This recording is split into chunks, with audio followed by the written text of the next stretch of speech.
লাই শাকৰ লগত আজি গাহৰি মাংস বনাম। শাকখিনি মই এনেদৰে নাকাটো, এনেদৰে গোটা গোটা এনেদৰে ভাঙি দিম, মচুৰি দিম।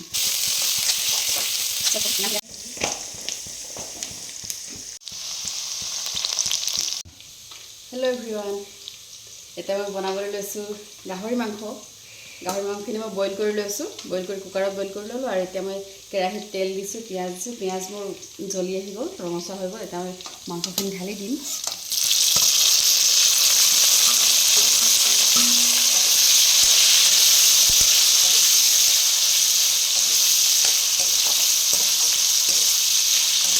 ঢাকি দিছোঁ। তাত ইফালে মই মছলা ৰেডি কৰি লৈছোঁ। তাৰপিছত নহৰু, আদা, জলকীয়া আৰু ৰেড চিলি, হালধি, মিট মছলা, জিৰা মছলা, এইখিনি মই একেলগতে মিক্স কৰি ৰেডি কৰি লৈছোঁ। আকৌ ইফালে দেখিছে লাই শাকৰ লগত আজি গাহৰি মাংস বনাম।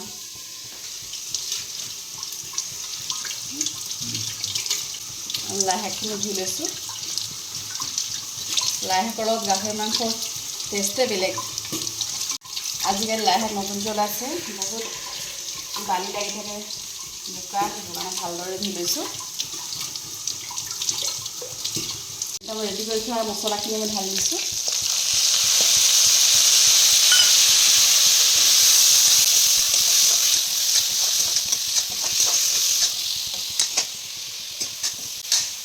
আপোনালোকে কেতিয়াবা বনাই খাবচোন এনেদৰে গাহৰি মাংস আৰু লাই শাক।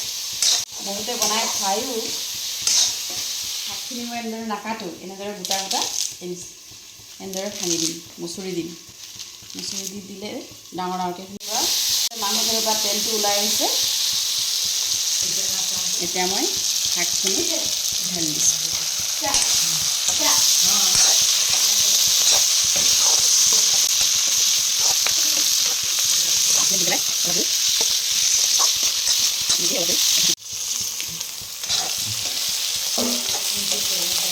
এয়া দেখিছে মোৰ লাই শাকখিনি সিজি আহিলে। এতিয়া মই অলপমান বাঁহগাজ দি দিম।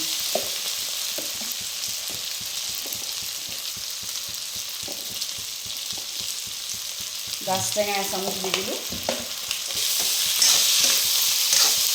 এইখিনি দি অলপ দেৰি লৰাই ল'ম।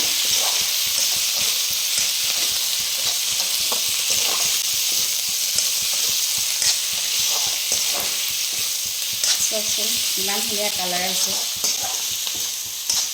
গধূলি ইমান ধুনীয়া লাগিছে, গোন্ধ পাই খাওঁ খাওঁ লাগিছে। এতিয়া যিখিনি বইল কৰি থোৱা পানী আছিলে, এই পানীখিনি মই ইয়াতে ঢালি দিম।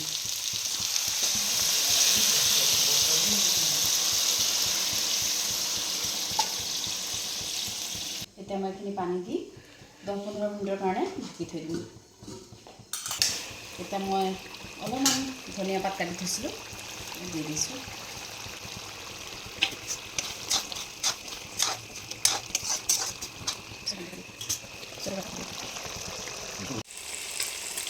এয়া দেখিছে মোৰ গাহৰি মাংস ৰেডি।